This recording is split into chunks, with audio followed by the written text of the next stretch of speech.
If you go where the hippies are, they will let you be what you want to be.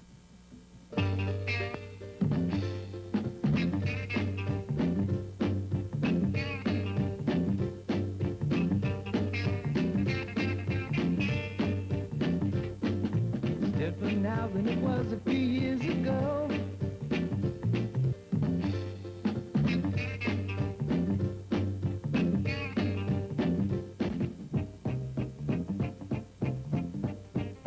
Karl Marx was fucked up, too.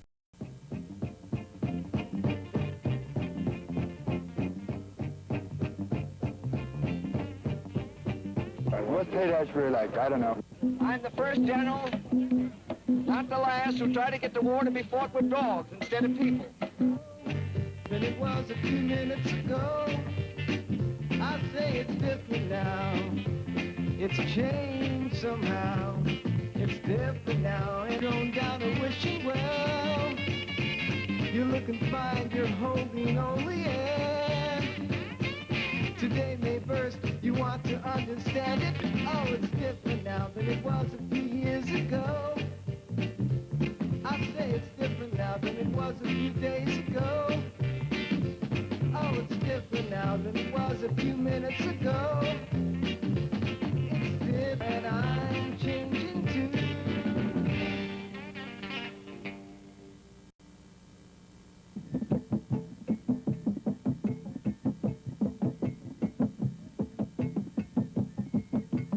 Still, the hippie last year, since acid, the hippie seems It's been brewing. It's been brewing. Yeah, it's been brewing, but acid.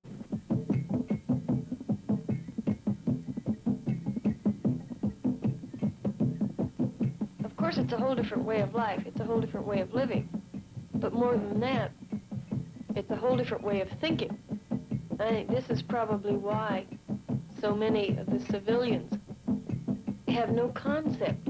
They look at the uniform, which is oftentimes bizarre, but it's fun. It's fun to be bizarre. I can tell you the reason why the health department is down on the hippies today, because the people in San Francisco are talking about hippies. They said they live, hippies is classified as tramp or hobo or bum or something. Because man doesn't shave, he grow long hair, wear dirty clothes and things. They live in cluster pads.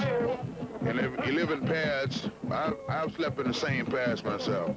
The hippie movement is probably the best thing that ever happened to this country. As soon as a person says, I'm a hippie, he's not a hippie. Yeah? But you don't say, I want to become a hippie. Which is legitimate.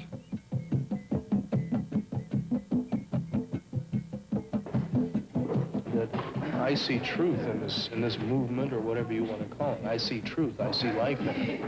And I think that anything that is truth will eventually overcome. You know, hippie is a teeny popper. A hippie is a kid who gets his slang from, I don't know what the radio station out here. In New York, it's WMCA and Murray the K. You know, for 2 years they've been listening to rock groups, first out of England, and then out of California and New York City, who've been drug associated, who are former jazz musicians, who are very much in a bohemian and avant-garde scene, and suddenly it's hip to talk drugs. A year ago, I walked in a subway station in New York, and I saw a sign advertising one of the radio stations and one of the disc jockeys, and it said, Joe O'Brien turns people on. Groovy. They picked it up. They get the newspapers, right? All the newspapers have labeled these people hippies. Somehow the word came out, and the newspapers weren't being friendly. It was a derogatory word. Everybody knew it was a derogatory word, except the fucking 15-year-old who wanted to dress up and find an answer to the fact that he couldn't get along with his parents. So he runs away to Haight-Ashbury, and he proudly proclaims that now he is no longer a neurotic juvenile. He is now a hippie. But you know something? He's still a neurotic juvenile.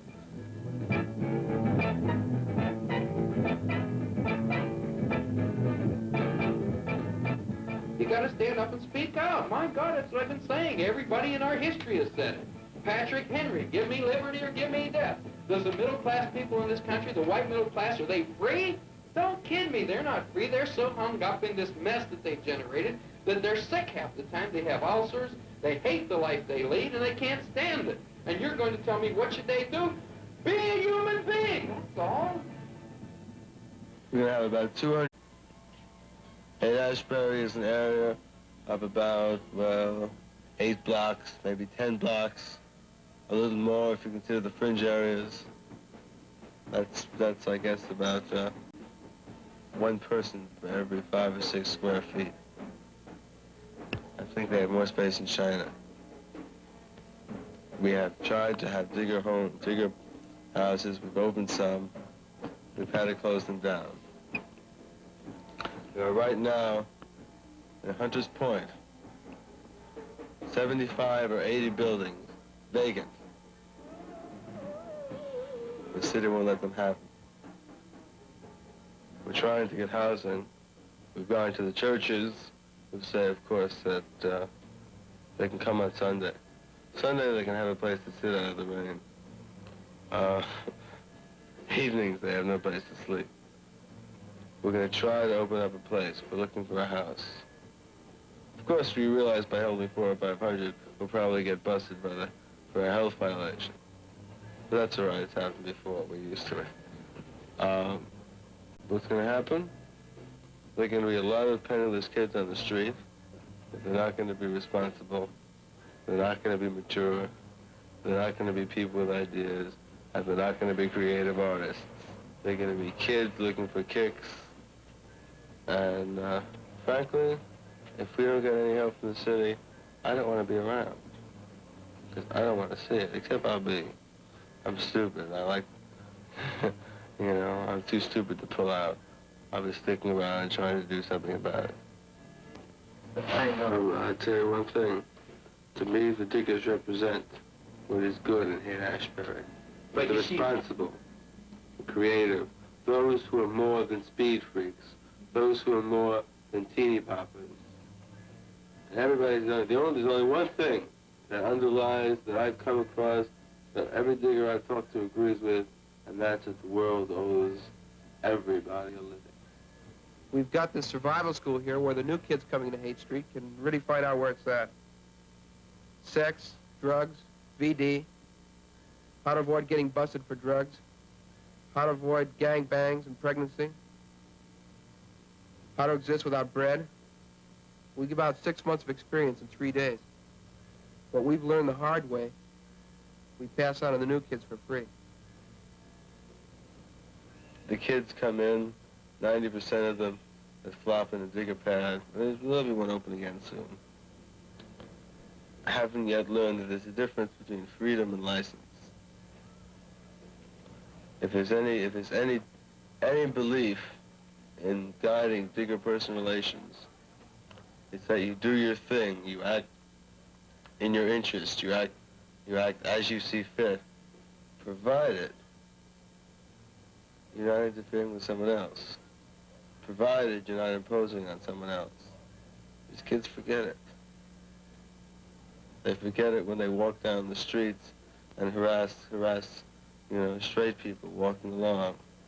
And they're amazed when they walk into the office and someone with long hair and a beard calls them dumb hippie and insults them. They don't understand. Don't they? How can I insult them? Haven't they got beads on? Would you like to take a walk with me through homes in the Haight-Ashbury area and see all these people that are brilliantly exploring their inner consciences?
hope that the World War will come soon out of a state of compassion, and that if we enter into a hydrogen bomb war, why, it'll be very benevolent, because the universe is started with hydrogen bomb wars, in that the sun was started by a chain reaction of hydrogen explosions, and of course the sun creates life here on Earth, and the manifestations of the sun and the workings through nature are what I call God. And of course, if we have a hydrogen bomb war here, we'll create life on another planet, which is a compassionate viewpoint. Although if we don't have a war, why then we should have peace and learn about how the human body functions, and we may discover how to live forever.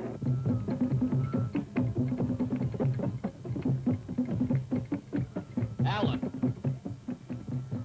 during your marriage, if at any time Sally is interested in another man or woman for her pleasure, do you approve of that? I'm going to make a condition to your marriage.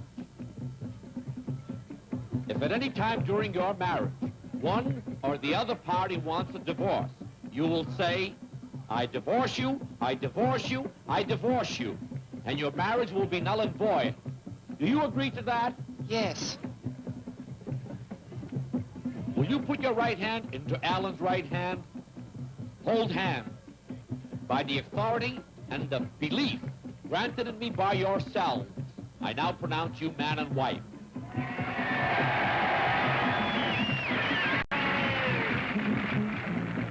You like Carl to be your husband? I do. Carl, would you like Diane to be your wife? You know it, baby. If at any time Carl should have any problem or difficulty, or if he should have any kind of bad luck, would you remain his wife and love and cherish him through all of his time? Yes. Carl, no matter whether Diane is good or bad during your marriage, will you love and cherish her? Yeah. Carl, if Diane showed any interest in another man or woman, would you continue to love her throughout your marriage? By the authority granted in me by yourselves, I now pronounce you man and wife.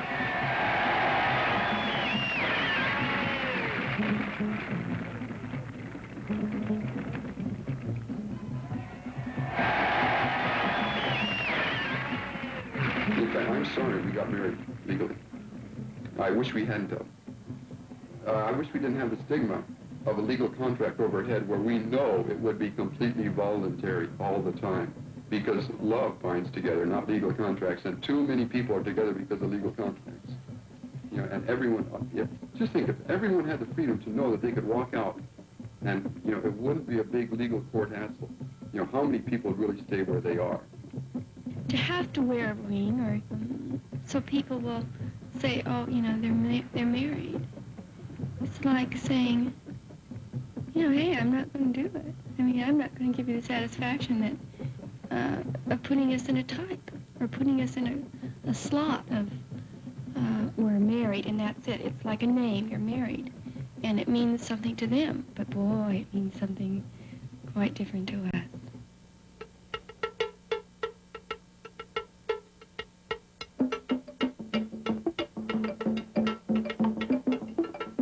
Look at like they're having these love-ins now and stuff. Well, a lot of them just don't realize that all these love-ins are is a big picnic. And that people long ago have had these things, you know, a long time ago. They've got nothing new. The people that are called the people of the hippie movement are fine people.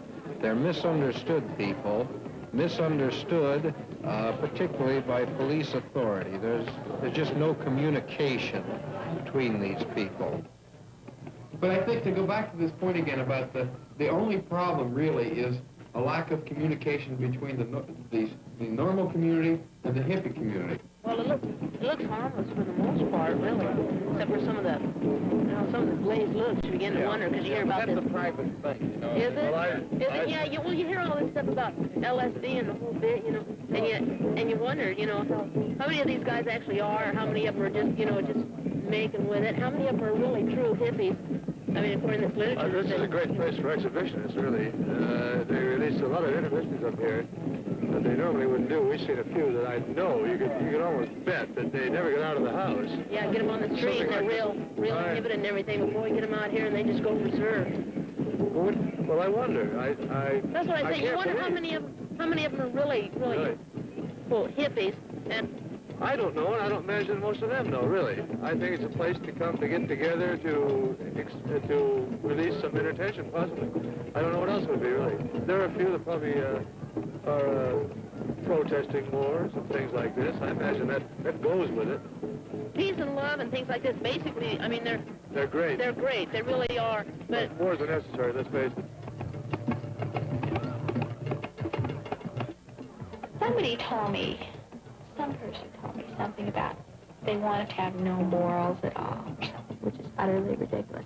I think that's really what the hippies are trying to do. They are rebellious. But I'm telling you, baby, it's easy for people who are on top to say, well, just leave me be, I want to stay, after they've got their pockets full out of other people's backs. And the people on the bottom who've had this taken out of them, like the Vietnamese peasants, let somebody else live off the sweat of their backs while their children starve. And that's exactly where a large portion of the material wealth of this country was generated, out of the backs of people around the world who suffered and sweated and starved and died to build this beautiful thing that we call the United States so fat when we have troubles reducing it. Because the only people that made anything out of poverty programs were middle-class white Americans. They ran the bureaucracy, making it, in some cases, twice or three times what they were supposed to, according to their own rules. You know, the whole thing is so ridiculous. The kids are saying, and I'm saying, and many people, the black people are saying, the hell with it, now!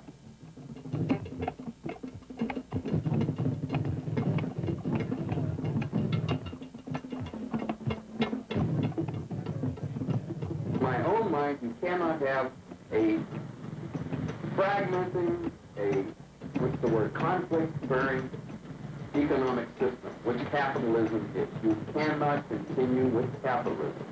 All the complexities of modern society that's overburdening everybody are unnecessary, and that's what the kids, and that's what we're all saying. Now, baby, because this whole scheme that you have here that you think you're so tied up in, if you just turn your back and walk away, people would make the new country work. Who's going to handle the paperwork? There will be no paperwork, and that's what makes it all so easy. You're eliminating money, you're eliminating paperwork, you don't need insurance. I hope that the police will not be suspicious of everyone with long hair, or everyone who wears bells, or beads, or boots, or funny clothes. Too often I hear officers express the attitude that the people who are part of the hippie movement are homosexuals, are communists. This represents just a gross misunderstanding.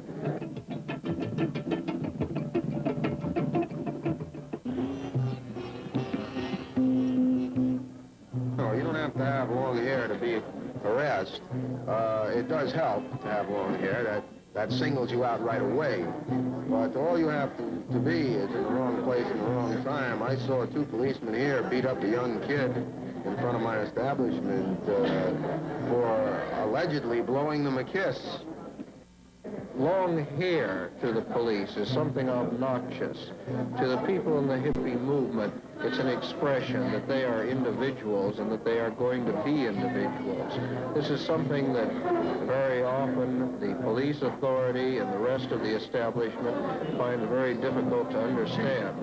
I would hope that the future is going to bring a great deal more understanding and more communication. I would hope that when the police want information about the hippie movement, that instead of going to other observers, to sociologists, to psychologists, they will go to the people in the movement and talk to these people and understand these people.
Strawberry Fields is a real gas.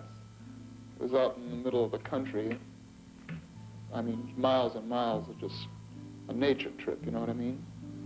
With, it was like a perfect backdrop for, well, a love society, if you want to call it that. The idea of Strawberry Fields was trust. Come down to Strawberry Fields. There's nothing to get hung about. Get your head straight. Surrender to your being. Blow your mind.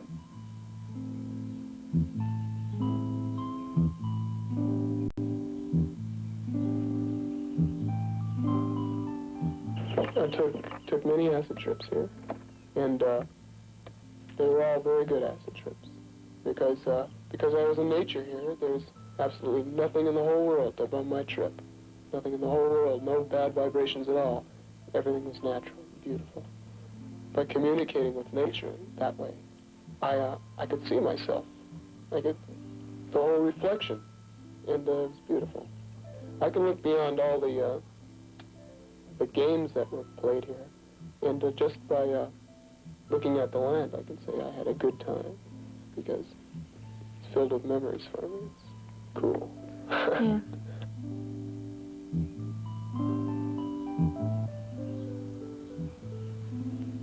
This is where I sleep. It's kind of, well, ventilated. There's no windows or anything, but Yeah, I see. it's not really too bad. We nicknamed the place not only Strawberry Fields, but Strawberry Fields and, well, kind of corny, but Desolation Road, too. Yeah. Because every once in a while, you know, there'd be a lull in the happening. And as parties often are, you know. Yeah. What type of people usually, frequent the place? I mean, Well, all kinds. We had artists, sculptors, writers, musicians, plus just a lot of people who are more or less religious, mystical, and part-time freak, hippie, and anything, you know. When the townspeople heard about what was happening up at Strawberry Fields, they thought it was just degrading. And so they were pretty outraged. A lot of people heard about Strawberry Fields. A lot of different religious people heard about it. A Buddhist came up here one time, some Hindus once, and even some people from the Society of Jesus, a kind of fanatical group or something, tried to get us to repent. That was all before the house burned down. Well, it was really a sad scene. There was like this girl who was burning this candle, and she was really careless. She forgot to put a dish underneath the candle. She fell asleep, and the candle burned down in her room to the dresser. Yeah. And the dresser caught on fire, and then eventually the whole wall was aflame. I was sleeping. My bed was right underneath the window of her room. And I woke up, and she was screaming, and she was burned over 60% of her body. So I'm a hero, you know? Ta-da. And I opened up the window and got her out. But the house was built, obviously, before there was a L.A. code. The guy homesteaded this place, and just went ablaze. Was that her? We got her to a hospital. She's all right now. I burned practically all my hair off. We had every record imaginable, from Dylan all the way to Bach. Yeah. $600. Oh well, when a thing gets to be a scene, you know, and it serves its purpose, well then it's no good to you anymore. It's time to move on.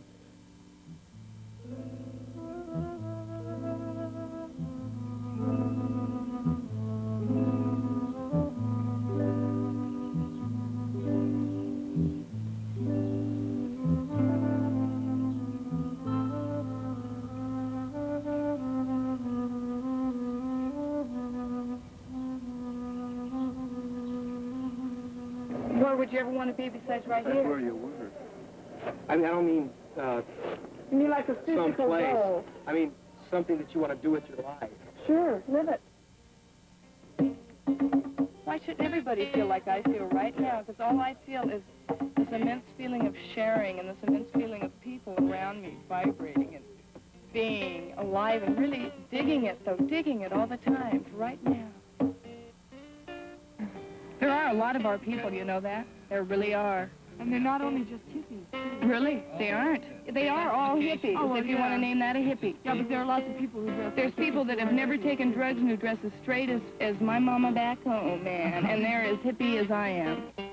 I think we could raise our vibration to such a point that even in our physical, we can be compatible with the wind.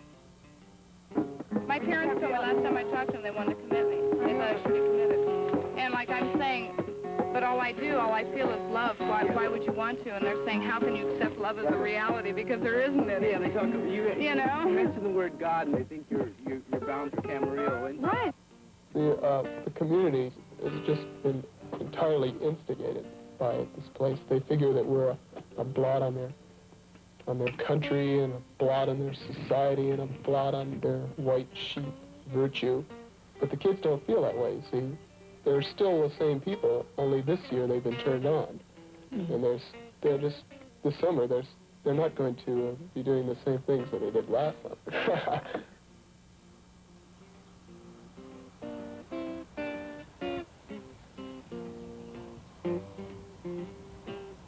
Lots of people blow pot. Everybody blows I grass. don't think there's anything wrong with grass. In fact, I'm very much in favor of it.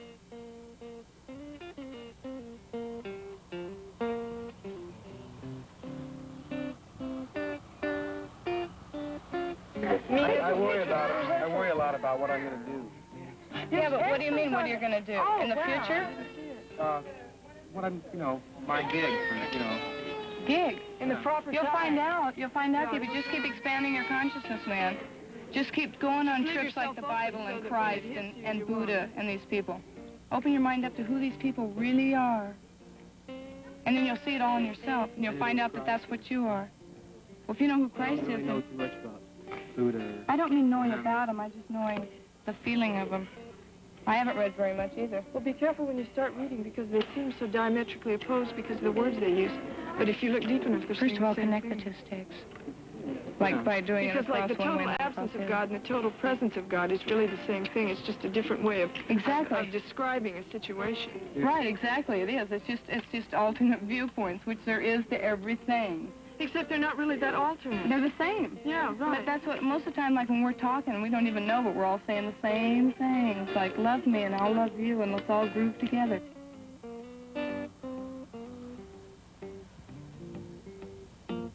I stood one day on my front porch in Ojai, looking at all these trees, and it was really hot sun, and I stood there, and this blew my mind completely. I stood there and realized that the sun was pouring down upon me as much as it was pouring upon the trees. I was just absorbing that much good vibration as a tree. I could be a tree. I was a tree. I was that life force, and I was a poppy, and I was all those sun rays, and I've watched the clouds, and I've disappeared into the clouds, really, you know? Becoming what it is. Yeah, and I know that, like there's not just me here and you there. There's me and you all over the place, and we're already doing things together. All of us are. But most of the time you just deny it, you know, but like, at least we're in the same air together. And I think that's pretty groovy, because we all feel really groovy right now. And we're giving each other all these groovy vibes, you know. And I mean, you can't be too... Yeah, honey? I want my stick. Where's your stick, Angie? It's just got it. Morpheus got it. Oh, no, Morpheus hasn't got it anymore. Our minds can make love with the air. They can make love with everything. It's like becoming that empty matchbox and enjoying what it is. Yeah, just laying on the grass, really. And I watched, like, I stood down by Cambria by the sea, this little town on Highway 1. I was just watching the surf come in so slow, and it would make love with the sand and then go back out. And it was constant, though. Like, we're constantly feeling a tremendous guilt for loving. Right. You know, if I can't love a friend, I can't love a boy, I can't love anybody. Personally, I still can't, because I can't receive love as well as I can't share. Any bombs? Oh, you share a great deal more than you know. I mostly just try to, I put it in giving where it should be sharing, but like, we all have some... But when you give, in a sense, you're sharing because... Yeah, but sometimes I don't take back. Example of the fact that we don't say drugs are the way. Out of sight, Derek, thank you. I mean, we don't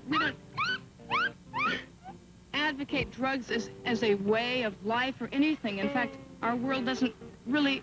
We use dope. Our world is not dope. He's never even taken LSD, and he's as stony as any cat I've ever met. And he's young. He's so young, you know. He hasn't had a lot of time. Does anybody have a match? Pure love is such a powerful thing that it can be construed as a threat when it's not. Because it's really real, you know. It really comes on like an attack almost. Have you ever noticed that? Have you ever noticed that? Really, it's like you start talking to somebody and you get so involved in, like, communication, period. What's your birth sign? Oh, Aquarius. Really? What day are you born? 8. Of February. I'm January 22nd. I'm Aquarius. Oh, Yeah, it really is. It's a good feeling, isn't it? I like Leo. Yeah, your eyes look like mine, Steve, a little bit. That's fine. Yeah, I can look in them. them. The same round, yeah. No, they don't. They don't look anywhere. No, they can manifest different traits, but they don't look the same. Right, exactly. Because, see, your eyes are like a window to your soul, and your soul is all that exists. I don't know about that. Oh, they are. Because you can see...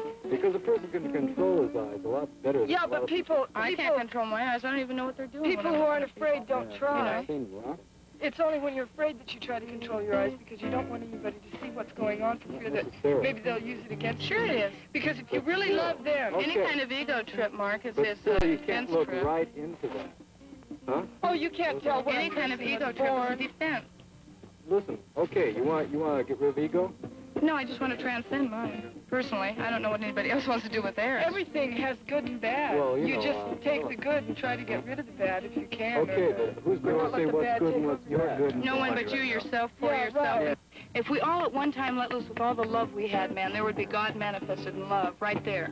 That's what I would say. Be hallucinating God. Right. Yeah. And we are God. Oh, it's not a hallucination, though. That's where people make a mistake. Yeah. Because they...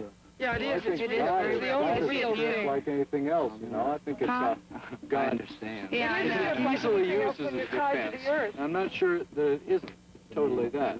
I don't look at God. But no, you I know don't it's like God to use the when you word. feel it. No, I'm an atheist. It's like when I was first taking acid, I'd never heard of psychedelic drugs in my life. And when somebody gave me LSD, I'd never gotten high on even liquor. I didn't even drink, so I took LSD, and I saw God that day, man. 2.5 years ago, and I saw him. And I watched a friend of mine who was a poet, who was Steve Fortier, who was Christ, who was Judas, too. You know? Like, it's all in us, because we're all God, and God is like the 12 disciples, the 12 signs of the zodiac, the 12 houses, the 12 everything. You know, 12 months of the year. Shit.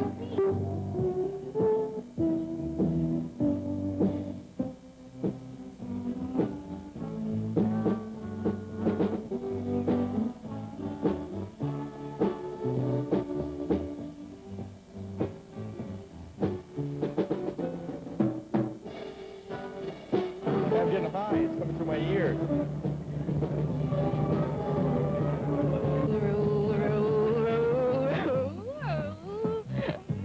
Now, what are you dressed as? You look like Cleopatra. No, she's an Egyptian belly dancer with a blue button stuck in her belly. And it's a beautiful full moon out. Only a quarter is going away right now.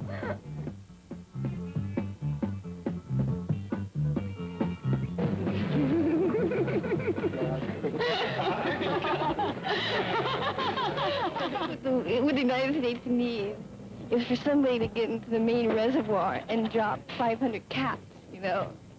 And the whole water in the United States will be polluted with acid, and the dogs will be freaking out, and the cats and everything. And then, wow, it's all the people, you know.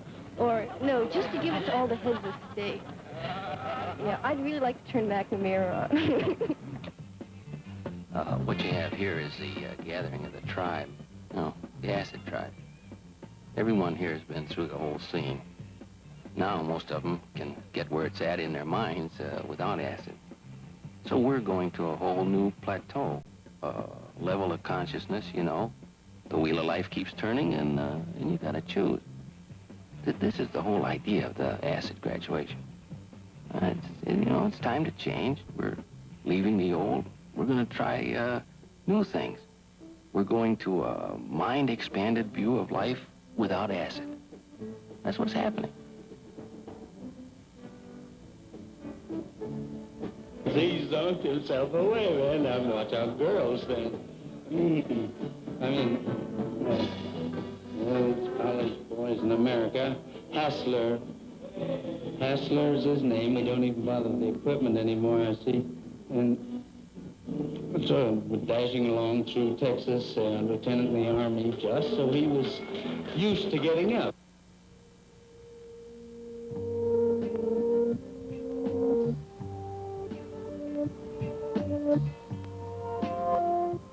I've been doing drugs since I was 14. No, it doesn't mean too much. It doesn't give me a diploma, but maybe I have some basis from which to talk to you about this. There's nothing wrong with drugs. And there's nothing wrong with the crazy feeling, you know. I've had that thing, you know. You've had a good toke of hash, or you've done a little DMT, you know. You shot a little acid and you're rushing, you know, and you're lying in a thing and there's a bird, you know, and all of a sudden you're lying in the bird and you're looking down on the ground. Beautiful. But I don't use that to solve my personal hang-ups. Because my personal hang-ups weren't created with drugs, and they're not going to be cured with them.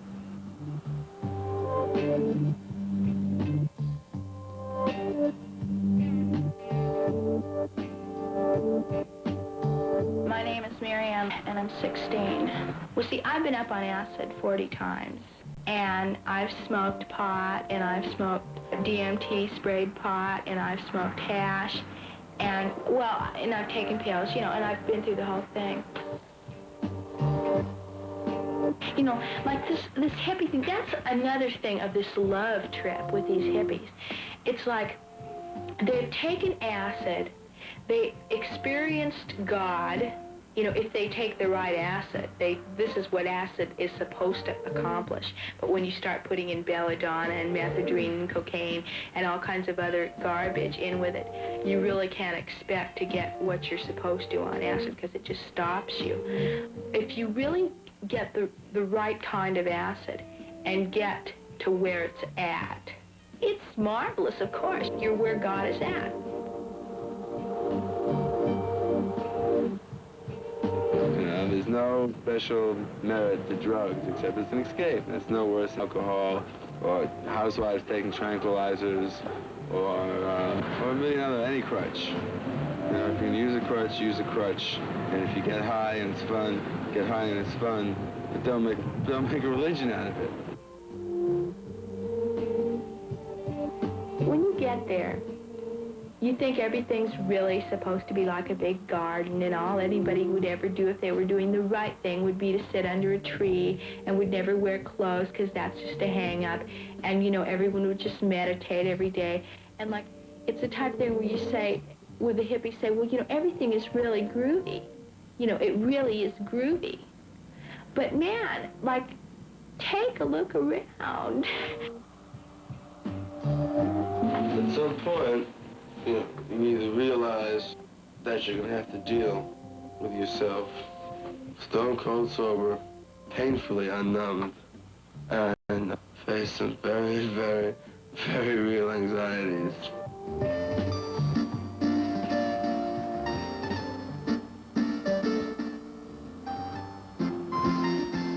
There have been too many years when people have been taught that sex was a shrine that you kneel in front of.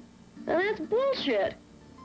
Sex is a groovy, beautiful, natural way for two people to communicate.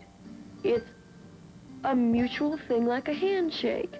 Sex is a communication, and I don't feel you have to know someone for a year to know that you have something to say to them, and that sex is the way to say it. Oh, well, when I lived at home, I mean, like, I didn't ball anybody. I didn't until, well, I guess when I started late. I mean, compared to nowadays, let me put it that way, the kids start balling at an early age. I mean, the people I know, they start balling at an early age. And I didn't start balling until I was, what, 17 and a half, I guess. I don't know, but it's comparatively late with the children nowadays.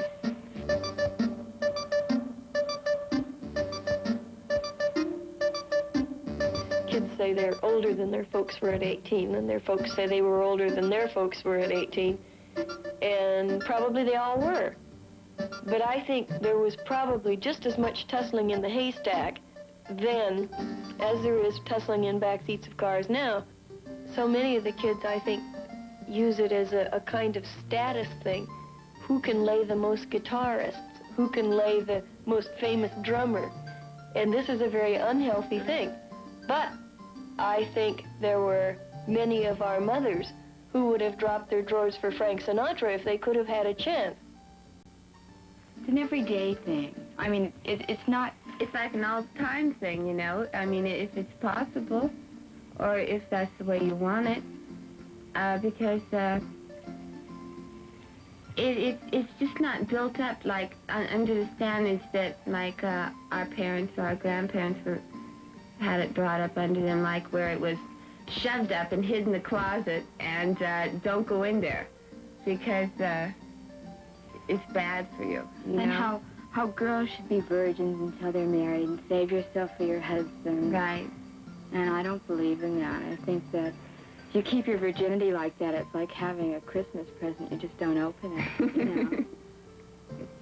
It's not where it's at. Ave Maria, Ave Maria, Domini, sempre Virgini, et Filii et Spirito.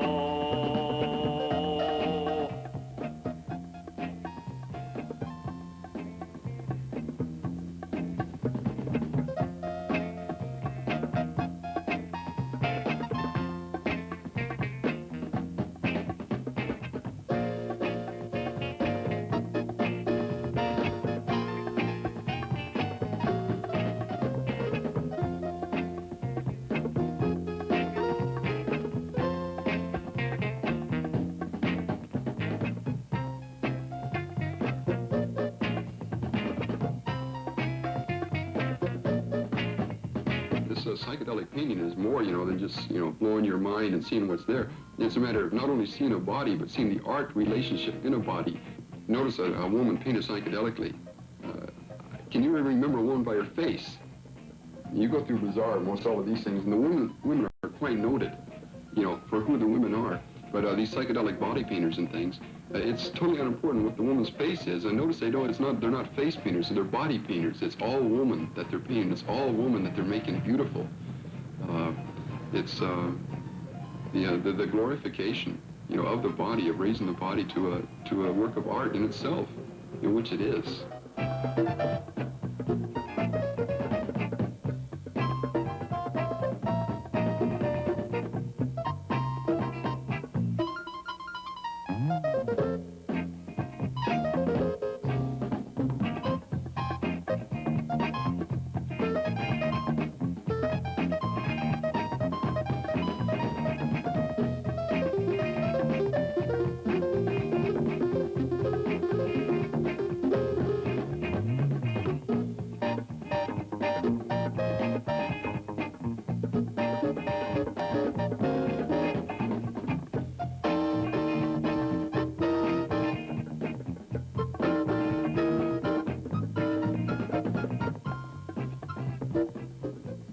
Again, getting away from the facial idea, getting away from what she is. This is a body. It is a beautiful thing.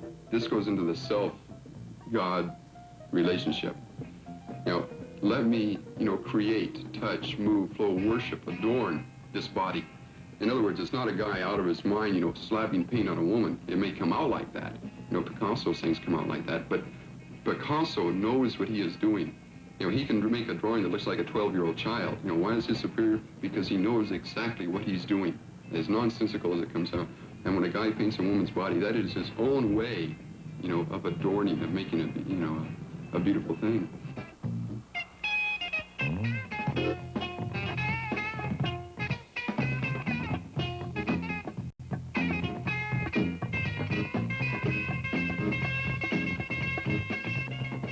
The thing is that when one becomes a creator, how is he going to manipulate this artificial state?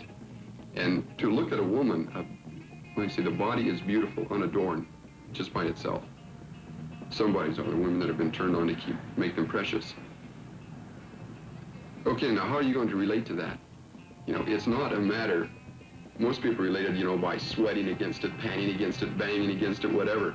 They think this is the way to get to that woman. To relate their basic self with her basic self, that thing called a climax, I guess.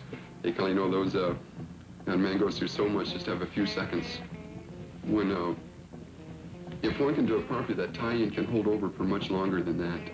And just the fact of the slow lovemaking routine, just the fact of looking at her, being with her, and perhaps even the more artificial of painting her.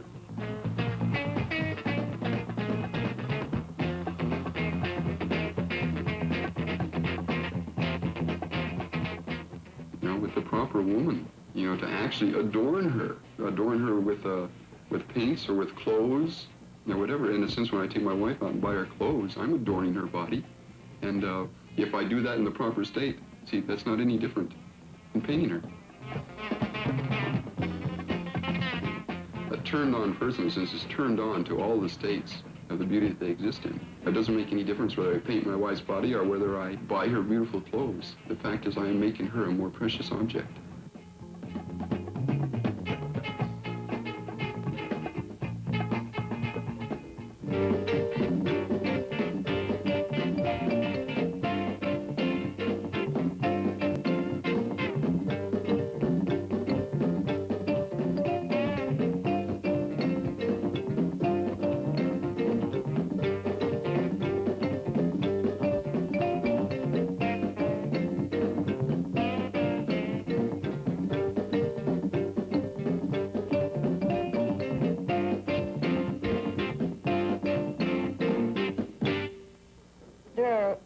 A few adults now who realize the kids are onto something good. And I believe the kids are onto something good. It's a whole positive thing that is happening with these kids. not in saying, you've given us a world we can't handle, we're going to withdraw from it, but you've given us a world we can't handle as it is, so we're going to change it. But we're not going to change it with bombs and guns. We're going to change it with fuzzy sweaters and flowers instead. We're going to change it with teddy bears and fudge brownies.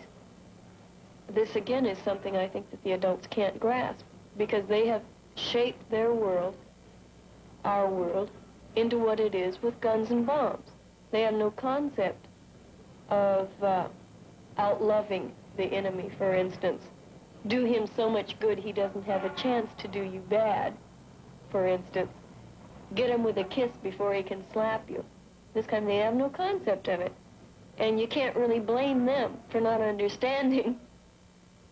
But it's obvious to our generation that their way doesn't work, it hasn't worked, it isn't going to work. So a change has to be made, and if somebody has to get turned upside down to do it, well then, everybody on their head. I love you. You're a patriotic. You're a patriot for the world. I'm a patriot for peace. You have your back, baby. Go. You're a patriot for war and a patriot for peace. You have a right. I'm a father, but I can't bear children. Mike, you can...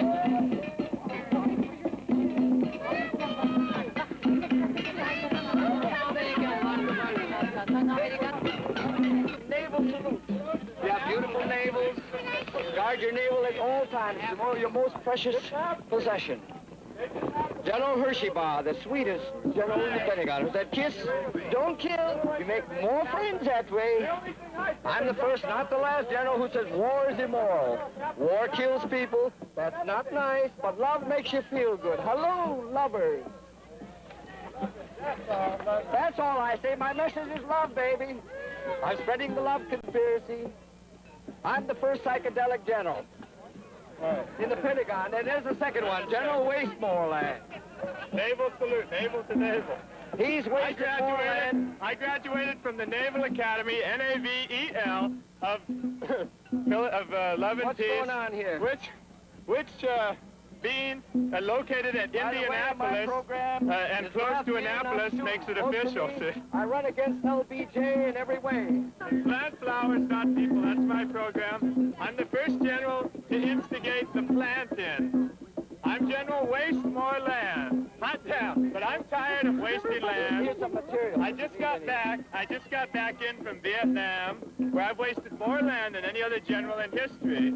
But now I've come out for the plant-in. I talked last night on the hotline to Lady Bird Johnson. I said, Lady Bird, why don't we extend the beautification program with a plant-in? You see, not only keep our own country beautiful, but extend it 10,000 miles to Vietnam. Now, she said she would, so she's taking a trip. It'll be her first trip via TransLove Airlines tomorrow. It's going to be a beautiful trip. She's going to start planting flowers in the hills.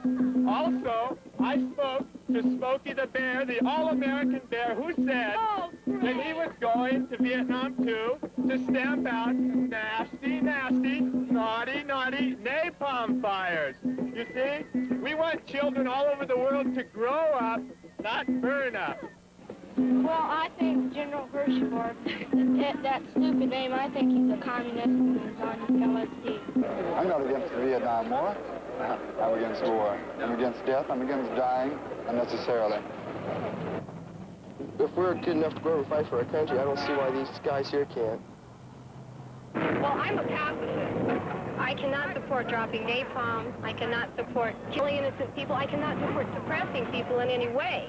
There's nothing more militant than a militant pacifist. See, if you can think, if you are really intelligent and got a college education, then tell me, please, how we can reach the communists other than by killing. Let's say they are mad dogs. Or, no, they're not really mad dogs. They're human beings. So first, accept that they're human beings.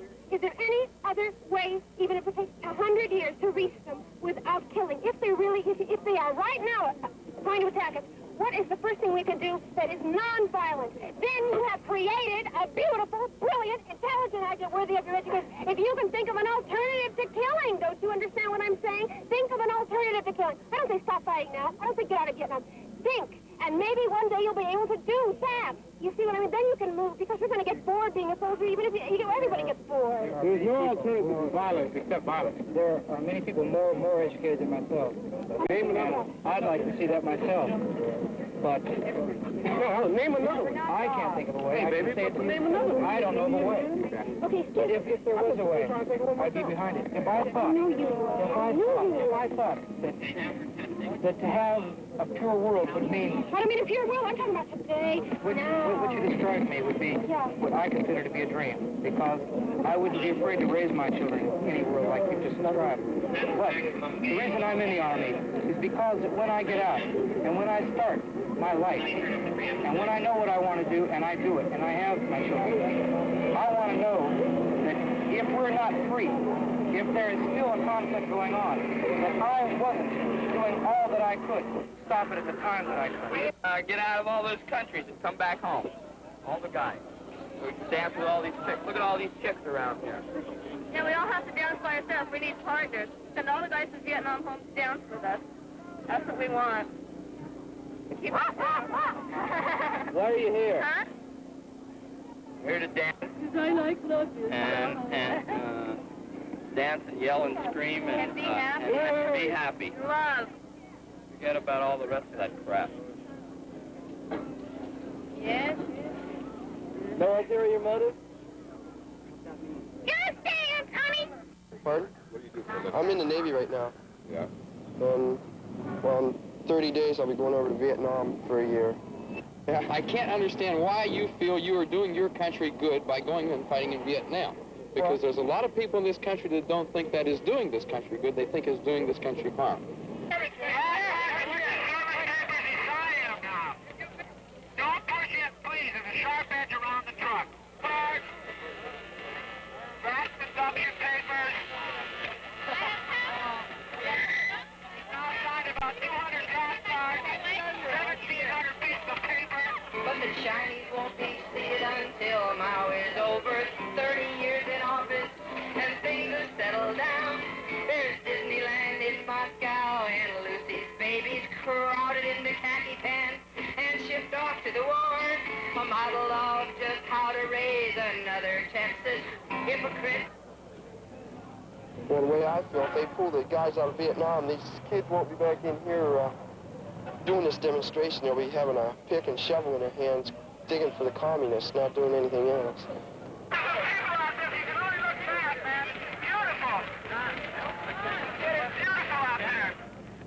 We are gathered here today in a mass survival rally for the survival of the people of Vietnam and for the survival of the moral integrity and the lives of the people of the United States. We are pouring $30 billion a year into a swamp from which there can be no return.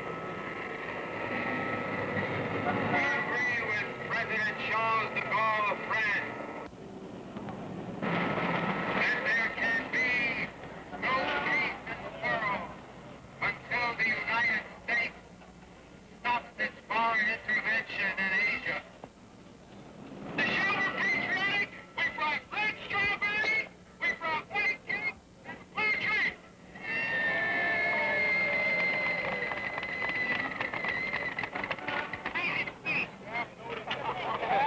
Reading order for you. This is served for Democratic Society and Thank you for your courage. for you. Restraining order. I'm not in the students for Democratic